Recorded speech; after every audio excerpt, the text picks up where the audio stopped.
Hello, and welcome to the Tower Coffee Hour. This episode is part of our series on Mueller Politics. I'm your host, Ty Tyree, and today we're going to talk about Sarah Eckhardt's Coffee Jolt. Mueller is in State Senator Sarah Eckhardt's district. She holds monthly meetings called Coffee Jolt. The meetings are at various local coffee shops and allow for anyone to ask about pretty much anything. Senator Eckhardt has an amazing memory and generally is ready to discuss any issue that comes up. This month, the Coffee Jolt was at the Epoch Coffee on North Loop, and she talked about state government, housing, affordability, Web3, school vouchers, and the expansion of I-35.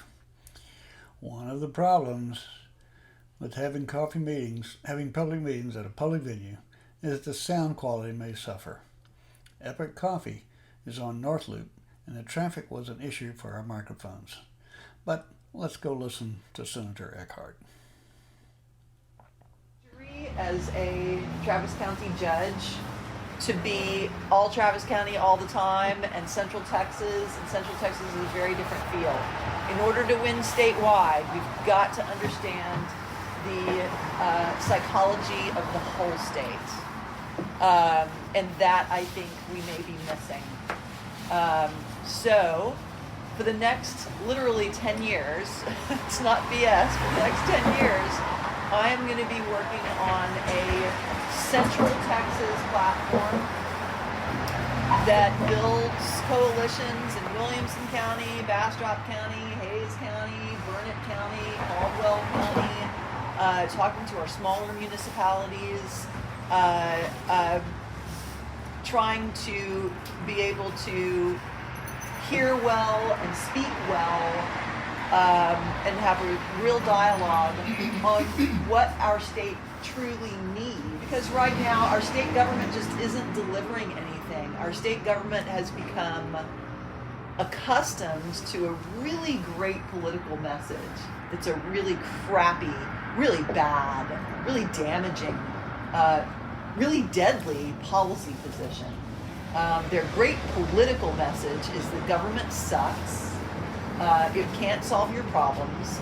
You should not even bother, and therefore you should elect me to make sure government stays out of your life. And when I get elected, it says, elect me, and I will do absolutely nothing. I will blame others for problems and make sure government never brings you a solution. And we've gotten to the point now where we don't really expect state government to bring a solution. So I'm actually super happy about the election results. The red wave did not advance. Okay, we got a couple of new people. What do y'all want on the agenda? Do you have anything specific you want to talk about? Yeah. I was here to talk about, or to hear about, keeping housing costs affordable. Affordability and housing. Okay. I'm adding it to the list. Do you have a specific issue you want to talk about? Yes. My name is Mark, and I'm in Web3 and crypto. I want to learn more from you about that. What was it about? Web3? Web3. Like crypto, NFTs. This next legislative session, what I predict the big issues are going to be are school vouchers to siphon money off of the public school system and put it into religious education, because the dominionist movement inside the Republican Party is very, very strong. And also it keeps the culture war going, so that we watch the culture war instead of expecting the state to actually deliver on things like infrastructure, mental health care, solving the foster care crisis, any of that stuff. Will instead all be focused on vouchers and religious issues inside the legislature, and they will be very specifically evangelical Christian religious issues. I'm the only non-Christian in the Texas Senate. Now that Kel Seliger has left, I am the last one standing. The rest are all profess evangelical Christians association. A couple of Catholics. There's a couple of Catholics. Well, more than a couple. Also, a push against current leadership is calling social experimentation with our children. And that's code for going after LGBTQ children, going after teaching sex education, quality sex education. That's code for they have been going after K through 12. They're going to move their attention to collegiate level. Because I think what they have found is going after K through 12 makes them look mean, and teachers actually are quite loved. So they're going to move this social experiments with our children argument to the college level. So we will see probably attacks on tenure at colleges, and critical race theory will be revivified. A discussion of critical race theory will be revivified, and so I think vouchers and social experimentation with our children is going to be a very hot topic in the legislature this session. There's also going to be a big move to take the surplus and cut local property taxes, which sounds good on its face, but the problem with it is that if it cuts local property taxes, it's local property taxes that's paying for almost everything right now. Local property taxes and infusion of federal dollars. There is, the state puts absolutely zero into affordable housing, for instance. The state is putting less into transportation and expecting local entities to put up matches that are larger and larger. In healthcare, because the state won't expand Medicaid, we have greater levels of uncompensated care that are paid for by our hospital districts, which are funded by local property taxes. So I don't like property taxes any more than the next person. But if they are permanently suppressed by the state, then we will have the locals and the state not paying for anything, and yelling at the feds every time they try to pay for anything. What's the argument about the state expanding Medicaid? Why is that still discussed? I don't know. It's a 9-to-1 return on investment that would ensure nearly 1 million more Texans. I don't know. I don't understand, and that's where I'm struggling. I really just don't understand why we wouldn't do that, except for the politics of expanded Medicaid. Socialism. It's considered socialism. Are we Public seeing schools are also considered socialism. Roads, you name it, right? Are we seeing or anticipating any response from people moving here from out of state, for example, California? Oh, yeah. Believing that they're going to come into a low tax area and finding out they're not. Believing they're going to come to a place that will take care of social issues and not. Is there a possibility of those people swinging more favorably to There is. positions that we have? And I've been in conversation with the Chamber of Commerce looking for evidence of companies deciding not to locate here, Yeah. or considering not expanding here. And they don't have, they did not have any evidence to share with me on that yet. They said, we're not seeing that yet. We're not seeing a problem in recruitment in Central Texas. So we haven't seen it yet, but I think it is good speculation that at some point we will be able to see data that indicates a effect on our economy from these social decisions. Oh. Let's go to I-35. What did y'all want to talk about with regard to I-35? Stop it. Well, I'm not a miracle worker, Jim. It's a Star Trek reference. Does anybody get that? Oh, Woo! That's a hot salsa. Woo! There you go. I asked for the donut because I wanted to burn your face off. I'll warm you up. It'll definitely warm you up. I could be in a bikini at that donut house. So,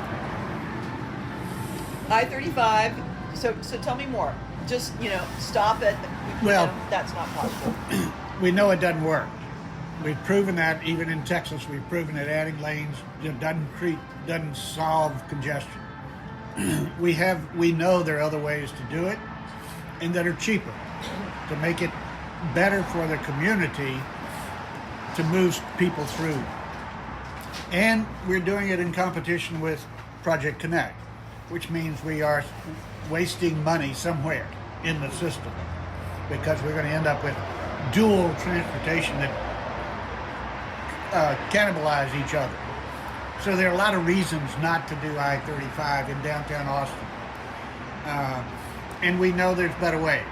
So why are we continuing forward on this when TxDOT knows it doesn't work? Well, I'm going to push back some. Okay.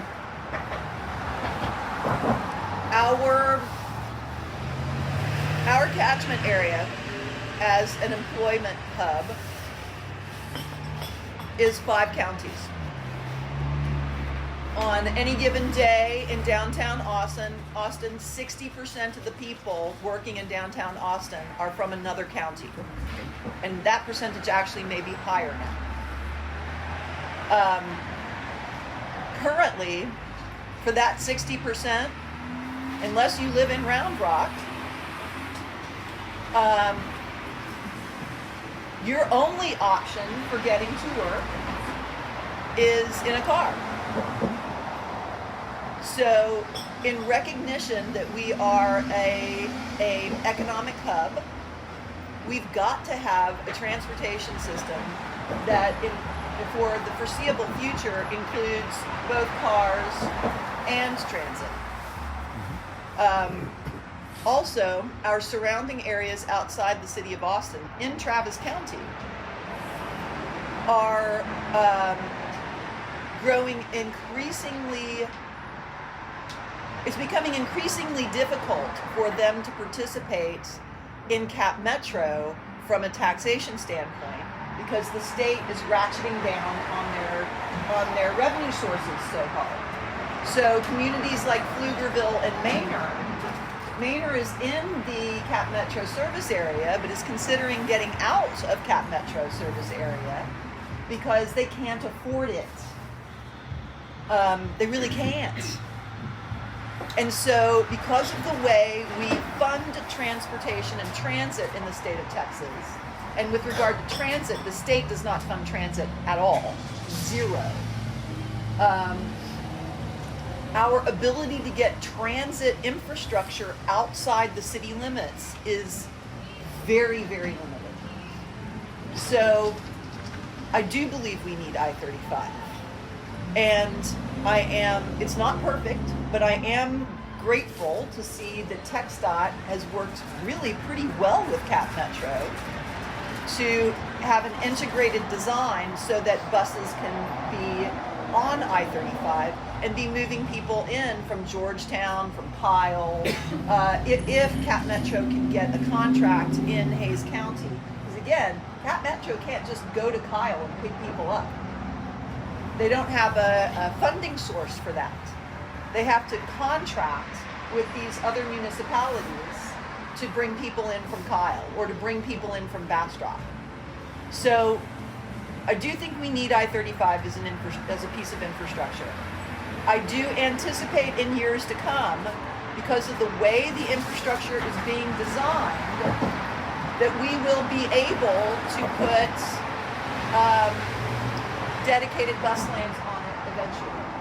Well, pre-COVID proved that people would, ride the bus from Round Rock if it were fast and efficient on the MOPEC managed lane. And if we can do that on I-35, I think it's a win. The Round Rock Express outstripped our expectations. I don't know what's happening now after COVID. Well, COVID also proved to us that telecommuting could reduce our traffic congestion enormously. So before the pandemic, Mayor Adler and I, when I was county judge, came out with a big challenge to the community to take one day of work as a work from home and to telecommute, because it would reduce our traffic congestion by 20%. And nobody took us up on it. We didn't see any reduction. And then the pandemic hit, and wham, our roads were congestion free because everyone was working from home. And so one very tiny silver lining from the pandemic is a realization by management that you can have an employee in certain job categories work from home for some portion of their workday, maybe entirely, and that it is a cost savings and you don't lose any productivity. So we do see that, but I do think we need the I-35 infrastructure designed in a way, and it is being designed in a way that will accommodate a dedicated lane, much like the MoPac dedicated lane. Right now, because of a moratorium on tolls, that dedicated lane can't be paid forward by tolling, but we can come around to the toll issue. So that was I-35. Can I make a suggestion on the I-35 issue? I would love it. I'm all ears. So we have roads like 183 and or 130 that like go around the center of town, and then like through traffic going like through Austin can be rerouted that way. But that's also toll roads. Maybe if there's a way to like incentivize them to take those roads and like kind of flip the payment structure of saying like, okay, I-35 is going to be a toll road, but if you're like a local resident, you get like an extreme reduction on using that. And then if you're going around Austin or just coming through Austin, please take like the roads like 183 and 130, especially during the high traffic times, right? So I feel like there's a way to do this in a managed way that will like meet everyone where they're at, but still incentivize traffic to flow in like a very efficient way, right? I think that those are all good ideas, and you do need to find a way to incentivize through traffic to use those outer loops. The problem is it's not really a system, because you have some of them are controlled by TxDOT, some of them are controlled by the RMA. And they're all funded through bonds that have different structures, and it's really, really hard for anybody to say, oh, we're going to take money from this pot and subsidize this pot over here. Years ago, they looked at, when they were building 130, could they make that I-35 and change what I-35 was? And it was just so difficult from a financial point of view. I'm not saying it isn't viable goal, it'd be wonderful to do it. But there are things within that idea, though, to explore. So at one point, there was a toll holiday on 130 to see if it would increase the utilization of 130. And it didn't significantly increase the utilization by truckers, which was what they really wanted. Right. And so then they started looking at why, and they found that most trucking traffic going through Austin on I-35 is actually making deliveries in Austin. And that's why they weren't using 130. For those who weren't making deliveries in Austin and truly were through traffic, the trucking industry said that many of them weren't using 130 because the added miles added gas cost as well as the toll, and therefore it wasn't cost effective. It was more cost effective to go slowly through Austin on I-35 than it was to go fast around I-35. It's also using a lot of time, and time is money. Right. So we can change the levels of these incentives, right? So Right. It would be time and money efficient, right? So there were some other suggestions explored about perhaps in the city of Austin changing delivery times so that you couldn't have truck deliveries within a bracketed period during the day, forcing them on, to make those deliveries during non-peak. so that they wouldn't be on I-35 during peak times. So there's a lot of things to explore here to make the utilization of our infrastructure more efficient. Excuse me, yeah. Got it. And those are all things that we should explore. I mean, it is an issue that we have toll roads run by two different organizations. One is a quasi-local governmental entity called the RMA, Regional Mobility Authority, and the other is TxDOT, which is a state agency in a public-private partnership with basically a venture capital partner. So that's within your jurisdiction. It's Well, it is, and it's interesting that the state doesn't seem to be paying much attention to maximizing the efficiency of our transportation infrastructure. TxDOT, within TxDOT, the actual people who work at TxDOT, who are engineers, are getting this. They do get it, that their infrastructure is not being maximally utilized. Their bosses, however, do not get it. And so we're sort of waiting for a brain drain at the leadership level so that the new brain of TxDOT will emerge. But I am feeling confident that I-35 is being designed in a way that in the future we can bring in transit into the corridor really robustly, that is rapid, much like the MOPAC, that's walkable in downtown Austin. You'll be able to cross it without, dying. It will be so much better designed that we won't have the stain of what is currently I-35. There's one part of the design near our neighborhood, and I live in Mueller, the old airport, is 720 feet from one side to the other. Walkable, absolutely walkable. I agree with you that more lanes just fill up. That is absolutely true. And our population has doubled every 30 years since the beginning of the last century, since 1900. In 2000, TxDOT says there's 200,000 vehicles on there every day, and it's going to 380. And in 2020, TxDOT says there's 240,000 vehicles on there, and it's going to 380. Come on. Well, and that's the reason why we must be working toward efficiently using our transportation infrastructure. There's no way for Kelly inside. we can move people in their cars by themselves on that river of asphalt. The only way we can move all these people is in multi-occupant vehicles, whether they are private or whether they are public transit. It's the only way we're going to be able to move all those people. And it's not just people. We have to move people and goods. Where do you get your groceries? You think you get it from the H-E-B? No, you get it from the big old 18-wheeler that's coming up I-35 with all the stuff that's going to the H-E-B.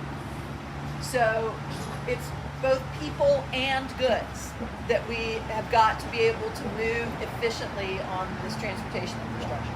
I used to do a lot of transportation policy when I was county judge because I was on the MPO, CAMPO. The lieutenant governor has chosen not to put me on the transportation committee. But I will keep working on that. I will keep trying to get onto the transportation committee because I do know a bit about how it's funded and what it could be. So we'll keep working on that. Let's talk about schools for a bit. The legislature really is going to come after public education as a socialist idea. So we really need to be as organized as we possibly can to push back against that. Parents and teachers pushing back against that. We need people who are religious to push back against that. Because their argument is going to be that there's some kind of sick social experiment going on with your children inside those socialist enclaves known as public schools. I think we should throw that back in their face. If they're going to call public funded schools socialism, isn't the roads socialist, like paid by our tax dollars? Like, you're going to say, like, let's spend billions of dollars to redevelop I-35 with our social public transit infrastructure, and then you're going to gut these things that we, like, critically need, especially for, like, poor rural areas that I know some Republicans are going to be opposed to this wacky idea of, like, defunding public schools, right? You are so right. I mean, having an alliance with our rural schools Right. and say, if you think public education is socialist, are you telling the Pflugerville Panthers that they're socialists? You know, are you telling the, you know, our rural educators where, you know, there are no private school choices out in Muleshoe? Are you saying that they're socialists? Right. So we really need to have alliances with our rural neighbors for whom their public education, their school district is their government. It's the government that they trust. And there's a reason that they trust it. It takes care and educates their children. And so we really do need to push back against this notion that public education is socialism. And we must not allow them to carve out the rurals and just stick it to the urban school districts, because that is what they'll do. How do we push that? What does that look like? Football. What else? Raise Your Hand Texas is a great place to get involved.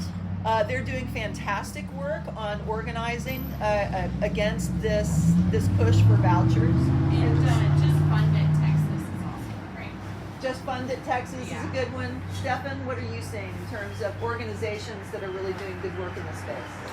We're going to push hard for an increase in the basic allotment and to index it to an appropriate index like CPI. It'll be easier to get the basic allotment increase. It'll be harder to get it indexed. Yeah. It seems like the increase in the basic allotment is something that all districts and senators will get behind because it benefits everybody and not just urban districts. There also has been some discussion about a graduated basic allotment that recognizes the differing costs across regions. That's going to be super hard because, of course, it costs more to educate a child living in an urbanized area, and there's a big split between the urbans and the rurals. So if I were Czarina of the universe, I would say a graduated basic allotment with an index. But I think we can get an across-the-board basic allotment increase.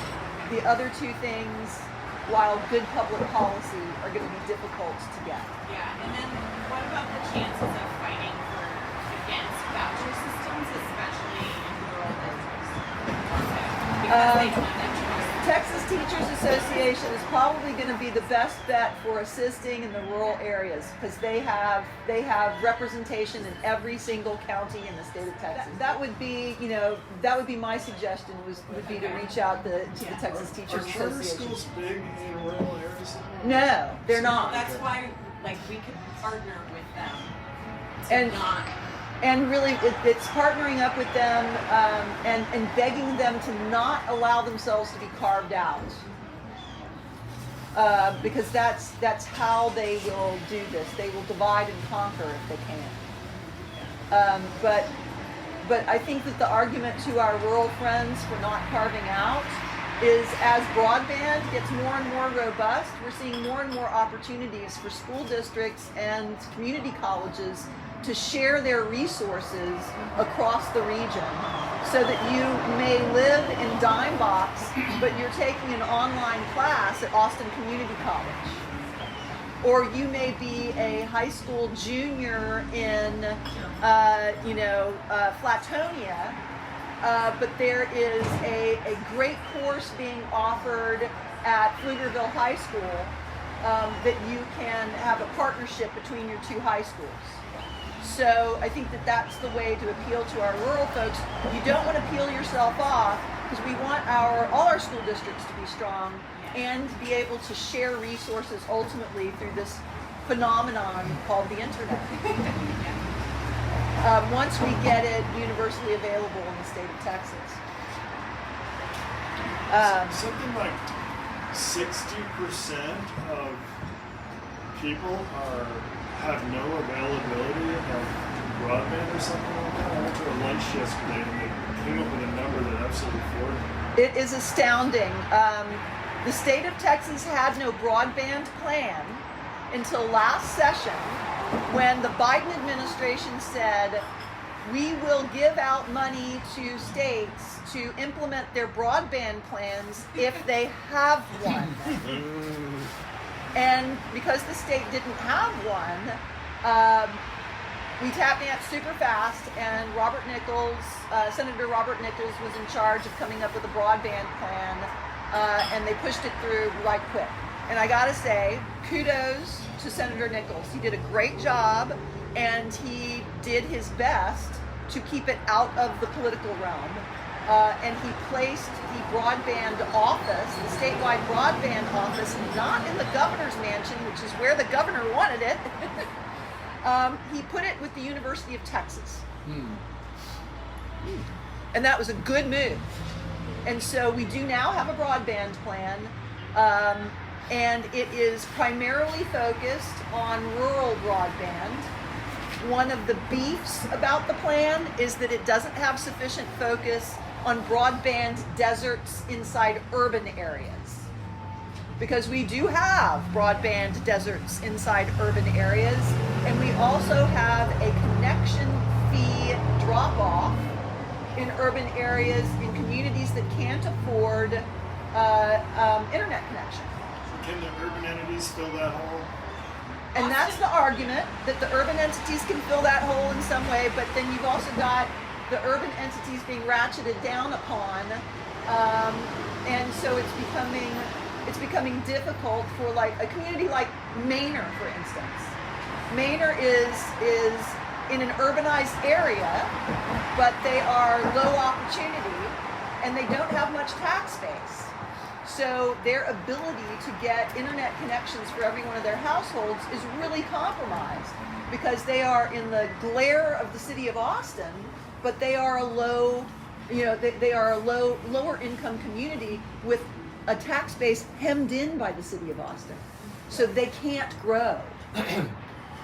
Manor is Manor and will always be Manor because it has no ETJ. The city of Austin envelops it. So that's one issue that we'll need to work on with the broadband plan in its next iteration. But that's a good way to bring in our rural folks to say, once we get broadband, all of our school districts are connected. So you don't want to rob Peter to pay Paul. I'm going to bounce around a little bit because that brings me to e-legislation in a weird way. Crypto is super interesting. Yeah, crypto gets a bad rap because of what's going on with cryptocurrency, but in essence, it's blockchain technology, and it's a very secure way to track transactions of any kind. It has zero transparency but high integrity. So you want to use it appropriately because it does have zero transparency. And that's why it became very popular with some unsavory characters.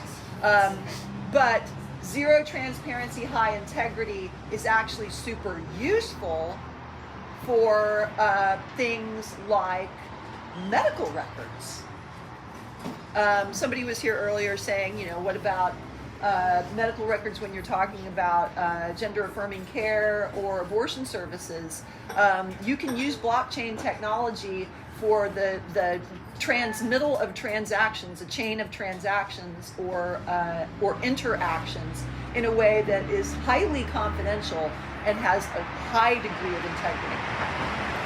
So we're looking at that and how best to utilize that. Also, blockchain technology doesn't, it's a third-party platform, essentially, so that if you're worried about the government involvement in your stuff, this is a way for the government to assist in the creation of a platform that will that could deliver services without government intrusion. So we're experimenting with it. The city of Austin is very intrigued by this technology, and we're going to be looking at it. There's a lot of fear around it. Am I totally misstating this? I mean, jump in here. I think you're right there. So we want to use it appropriately, but it has great potential for webbed activity that is confidential but has a lot of integrity.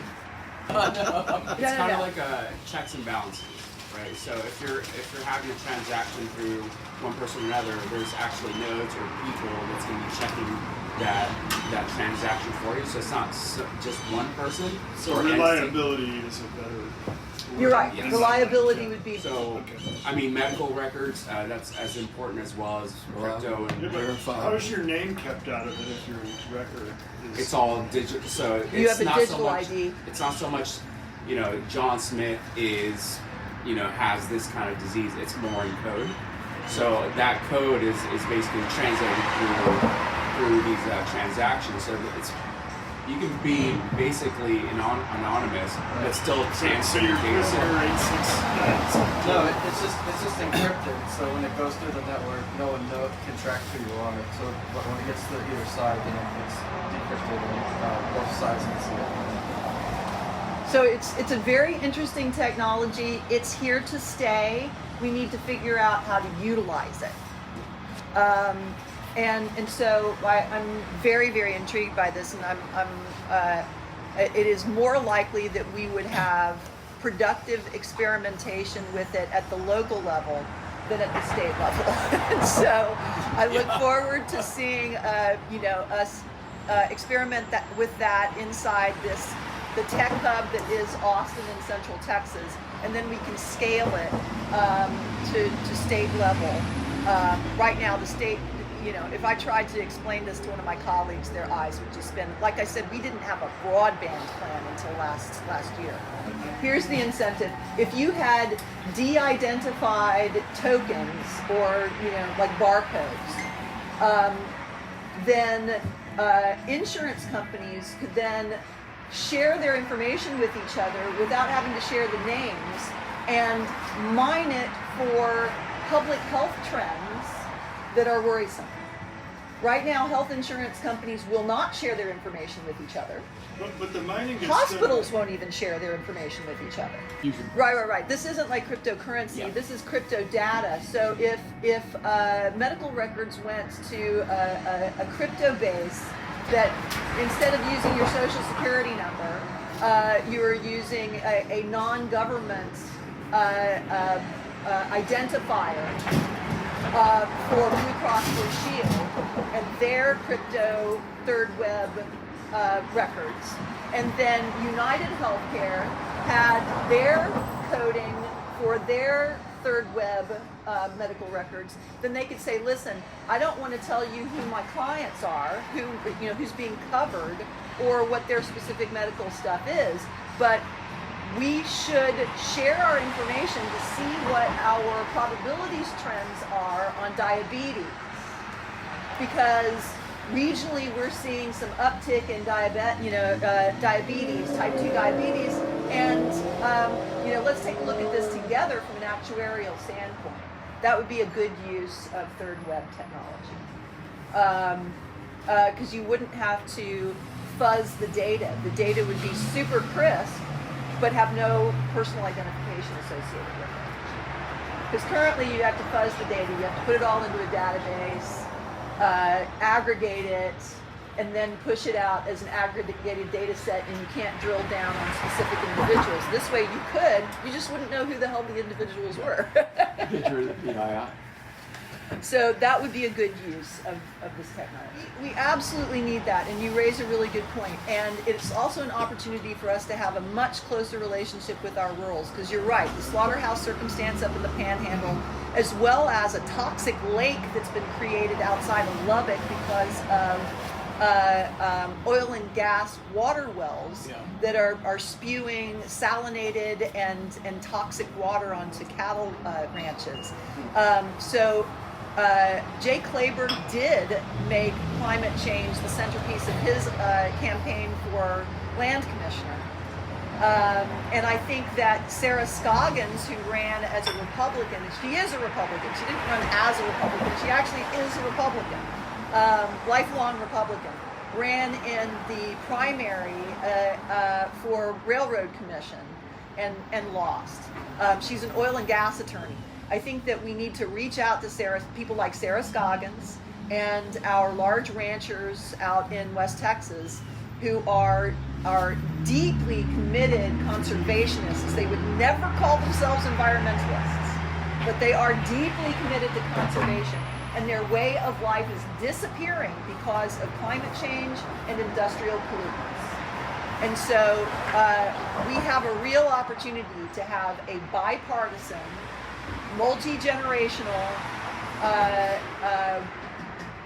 lobby for climate resilience and a recognition that our rural way of life is disappearing because of changing weather patterns and industrial pollutants.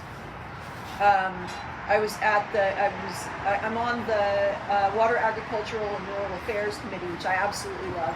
And we had a committee meeting yesterday, and a cavalcade of West Texas ranchers came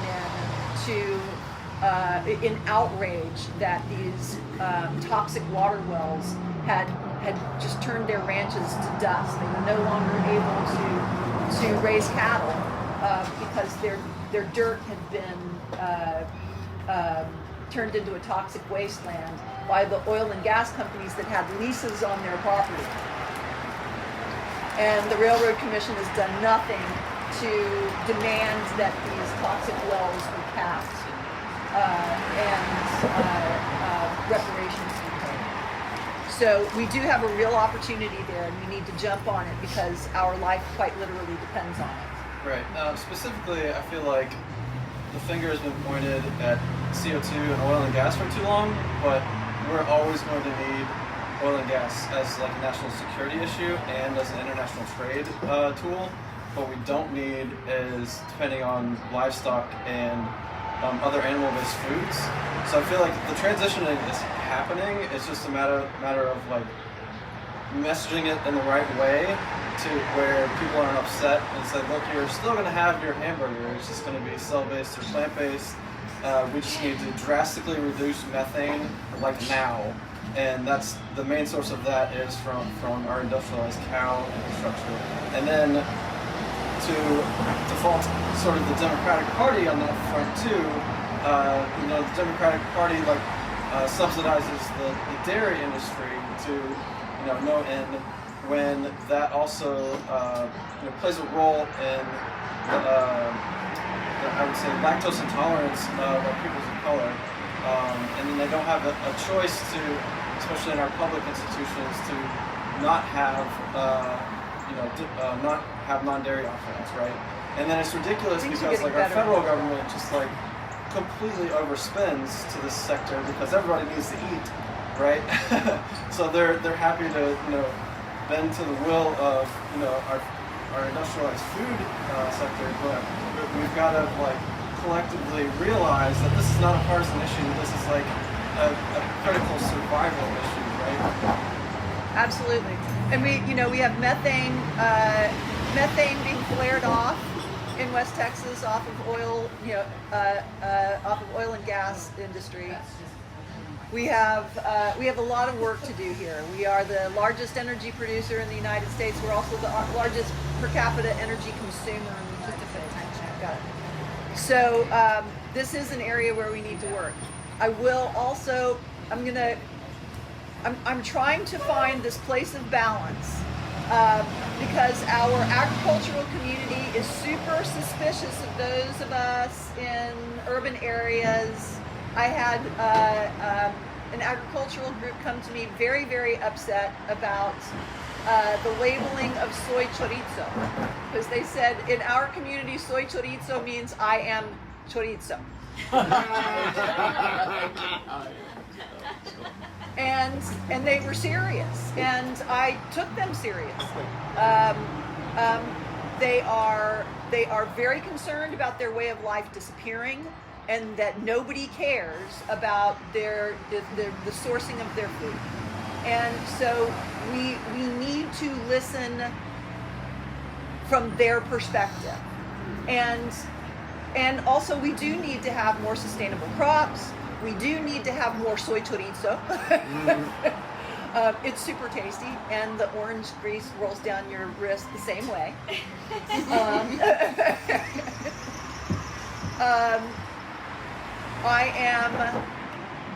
I have a freezer full of meat alternative that tastes delicious, that's plant-based. But many of my rural friends who are working very, very hard in the land conservation movement are terrified of my freezer full of meat alternative plant-based foods.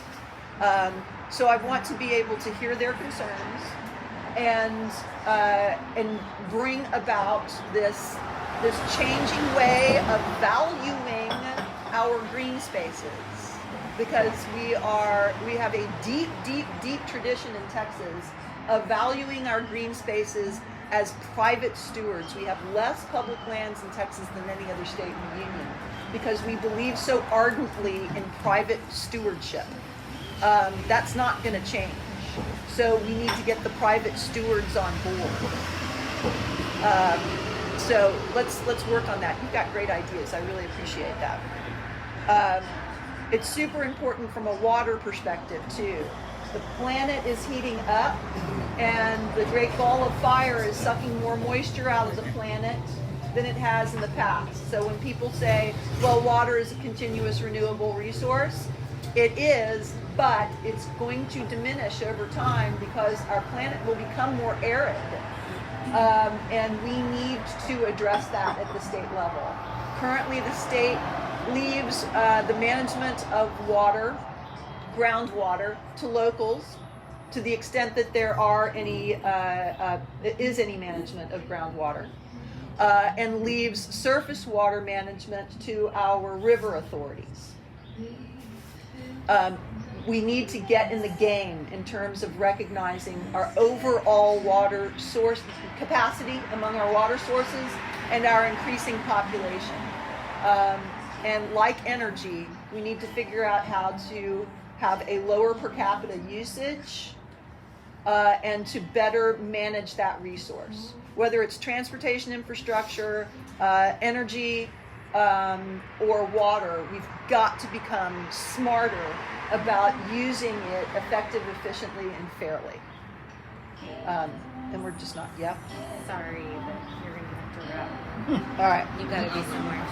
Let me jump on these things right quick. We can talk about toll roads, but there's the CTRMA and then there's TxDOT.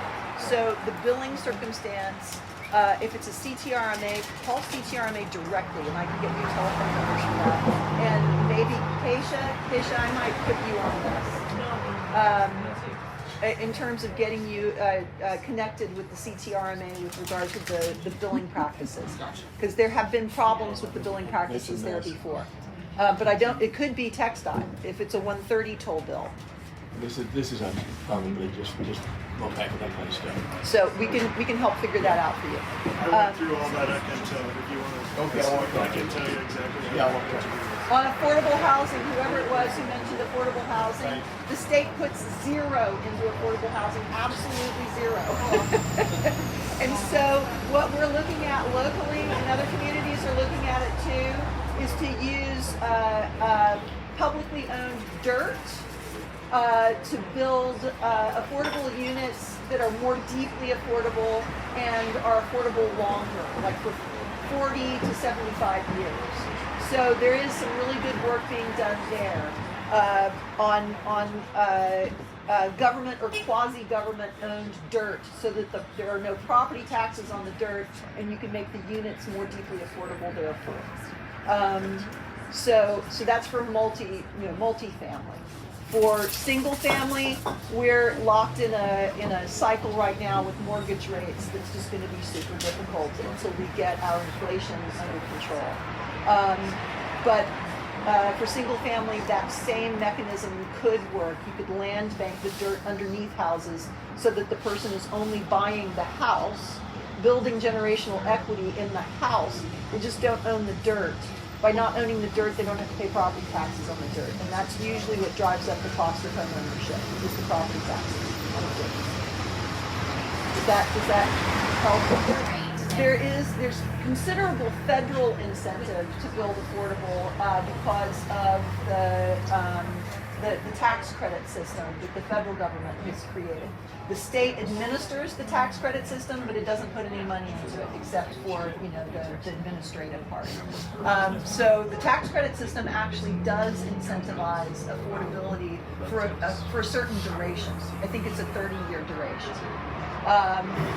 So that does incentivize. Also, this pretty significant infusion of federal dollars from ARPA is also incentivizing both the city and the county, and cities and counties all across the state of Texas, to invest that in affordable housing stock. So they can take that one-time money and turn it into 40-year affordability, deeply affordable. Putting this back on the legislature, Texas law doesn't allow mandated affordable housing development. They only allow incentivizing affordable housing. Only So carrots, the no Texas sticks. legislature forbids it. Right. Not all legislatures do that, just in Texas. We can't have rent control. You can't put requirements on private property owners for affordability unless they choose to be required. So without a governmental entity owning the least dirt, it's very difficult to get private developers to do affordability. Yet private developers come into these enterprise zones, build expensive housing, with all the benefits of the enterprise zones, and walk out 10 years later with no tax. We got to cut this off. Right. The tax credit circumstance needs to be completely overhauled. There's a lot of patronage in beneficial taxes, and we'll work on that. We didn't get to criminal justice, but I want to put a pin in it. Criminal justice is a huge issue for our state. It's driving our foster care crisis. It's driving our juvenile justice crisis. It is driving our racial disparities in the state of Texas. We incarcerate a huge number of Texas residents. The United States incarcerates more of its population than any other of our peers in the world, and the state incarcerates more on average than any other state in the United States. It is a crisis that simply gets ignored because that constituency doesn't vote because it can't. And we still have this solution for getting the juvenile system to keep them from getting the criminal system from getting the financing for them. So here's the deal with the juvenile system. There's only 1,000 kids across the state of Texas who are in a state facility for juvenile justice, because the state facilities for juveniles are so horrific that no county wants to send even their worst little baddie to the state. So most counties are keeping their worst little baddies at home and using local property taxes to provide services to that worst little baddie, to rehabilitate them and get them beyond this age of being the worst little baddie. People age out of criminal behavior, y'all. Sometimes it's really just a matter of time to get them out of their worst little baddie moment. Wrap them with services, wrap them with education, wrap them with free square meals and somebody who's actually watching. And our worst little baddies usually come out the other side and are productive citizens. A worst little baddie who's 16 is way different than an adult baddie who's 30. Way different. But right now, the sunset on the juvenile justice system is suggesting that the juvenile justice system will be folded into the adult justice system. If we can identify the ones when they're in middle school or even grade school, and divert them for 5 or 10% of what the rest of the system costs, we need to get that money. We do. We know exactly what to do if we can get the money to do it. And we should, instead of putting our state juvenile justice system attached to the adult justice system, we should attach our juvenile justice system to our mental health system. Family crisis. But both are deeply underfunded right now. Deeply underfunded. Even at full build out, we will only have 9 mental health hospitals across the state of Texas. Only 9. That's crazy. In a state that has 30 million people. And growing. So we do not have enough emergency mental health capacity in the state of Texas. And to the extent that we are doing any innovation in mental health care, including substance use disorder, it's at the local level utilizing property taxes. So we've got to keep the state, we have to put the state to its responsibilities. The state has a responsibility to people who are suffering with mental health challenges and have become a danger to themselves or others. They have totally shirked that responsibility for both the adult population and the juvenile population. That's the reason why we have a foster care crisis. That's the reason why we have a juvenile justice crisis. And that's the reason why our county jails all across the state have massive waiting lines of people who are in jail, but a judge has said they really need mental health care. Our jails are filled with people who judges have said they do not need to be in jail, they need mental health care, but we have no place to take them. And the emergency rooms carry that burden Yeah. as well. The emergency rooms do carry the At burden. huge expense. Yes. Yes. And very little actual care. Well, They're being housed there and medicated. so Sometimes by people who are not trained in psychiatry. we have we have a predictable percentage of our population that is at some point going to suffer a mental health crisis. It's like diabetes, frankly. You can chart you can't tell who is going to be struck with the disease of bipolar disorder or schizophrenia or whatnot, but in aggregate, it's a pretty predictable percentile. And furthermore, for some of these mental diseases, they occur at specific times in a person's life. And because we are refusing to acknowledge that or plan for it or fund it, it leaks out in costs in education, in our hospital emergency rooms, in our jails, which are all three inappropriately equipped to handle a mental health care crisis. I couldn't agree more, but there is some predictability because we know that some of these illnesses have a hereditary. So That's absolutely true. So there's some very interesting and important work being done in academia on bipolar disorder, for instance, where they are taking individuals who are type 1 bipolar disordered and their children and following them to see what the statistical probabilities are in aggregate on children of bipolar parents, so that we can start to get a better handle on the percentage of the population that is likely to have a bipolar disorder diagnosis and manage that, because that is manageable through medication just as surely as diabetes is manageable through medication. Somebody who is bipolar does not have to suffer the highs and lows anymore. We have pharmacologically solved that if we can just identify who you are before the disease takes you down.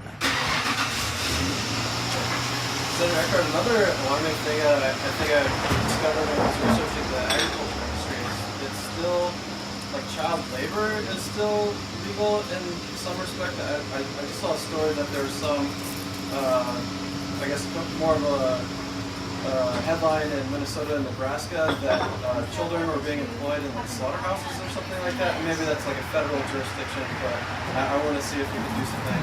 I don't know about that. To rectify that at the state level, because I mean, in one respect, farmers are going to have kids, and kids are going to work on the farm, and maybe they deserve compensation. But it's like if they're like undocumented immigrants that are being like kind of like I guess coerced into working as someone underage when they should be going to school. Like, and then I think we have compulsory right. education in Texas Right. and good child labor laws. Right. We have crappy labor law generally, though. Right. So we don't have any child labor that's occurring in Texas is illegal. But to the extent that we are able to find it and prosecute it may be hampered. But also we don't have good labor laws. So with stronger labor laws, we're a right to work state. Yeah. So with stronger labor laws, including mandatory workers' compensation, we're the only state in the United States that does not have mandatory workers' compensation. We would be able to identify instances of illegal child labor better. But there's no legislation to bring. It's currently illegal in the state. Yeah, I think I remember reading that it was a pretty messed up thing that Governor Abbott was saying we should go after the next Supreme Court case that mandates that we need to educate undocumented immigrants, and that seemed kind of extremist to me as well. It's very extremist. It's very extremist. Yeah, I was like, okay, well, can we send them to your lovely charter schools that you want to put up in Good point. Good point. What was that part of UT that's rolled out to broadband throughout the state? The broadband office is based in the University of Texas, but I don't know where. We can find out for you. Yeah, I'd like to know that because that's an area I've worked in. I'd like to get with them right away. What area, what division over at the University of Texas is housing the broadband office? Over to the comptroller's office. Oh, they moved it to the controller's The office. controller, the state not out of So the Senate bill had it in UT, and then the House bill moved it over to conference, so moved it to the broadband development office and the comptroller's office. So I misspoke. It's now at the controller's office. The final legislation put it in the controller's office. Still better than being in the governor's So there is a office. part of the controller's office that would be known as the broadband rollout. Development office. Yeah. Broadband development, okay. And if you need help getting in touch with them, just reach out and I can help you with that. Okay, and you're Stefan. Stefan. All right, I gotta go. So nice to see you. I want to congratulate you on your win. Thank you. I am so thrilled. I am so thrilled to do this kind of work. I was like, oh God, the legislature is going to start up again. But then I was in the committee hearing yesterday, and it was so thrilling. The idea of coming up with some solutions was just really That's exactly thrilling. what happened.